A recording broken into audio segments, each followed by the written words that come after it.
এ বাবা, গাছে তো টাকা ধরেছে মনে হচ্ছে। আমি তো তাই দেখছি স্বর্ণ, টাকা গাছে ধরেছে।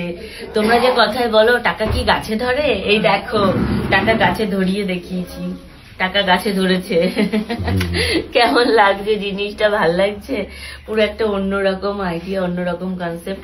আর এটা কিন্তু কিনতে পাওয়া যায় না বাজারে, এটা কিন্তু সম্পূর্ণ হ্যান্ডমেড। আমার ঝুনু কাকি মানে এটা স্বর্ণকে দেবে বলে দিদির সময়ও করেছিল, বাট দিদির সময়ের থেকে এটা অনেক বেশি সুন্দর হয়েছে। তো এটা স্বর্ণকে দেবে বলে, মানে মজা করবে বলে বানিয়েছে, যে বলছে স্বর্ণকে একটা টাকার গাছ দেব।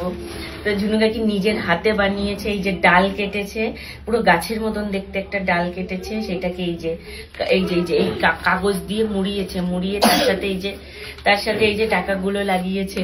তো এই আইডিয়াটা তোমাদের কেমন লাগলো? এটা আমার বাড়ি থেকে স্বর্ণর বাড়িতে তত্ত্বে এসছে এই টাকার গাছ। স্বর্ণ, ভালো লেগেছে? টাকার গাছ দেখে ভালো লেগেছে? টাকার গাছ দেখলে কার না ভালো লাগে? তুই কি কখনো মানে আইডিয়া করতে পেরেছো এরকম একটা কিছু আসতে চলেছে? তো না, এটা আমি এক্সপেক্ট করিনি। করেছো এক্সপেক্ট? না। কেমন লাগছে? খুব সুন্দর হয়েছে। তোমাদের কেমন লাগলো এই জিনিসটা? একদম ইউনিক একটা জিনিস, অবশ্যই কিন্তু কমেন্ট করে জানাও।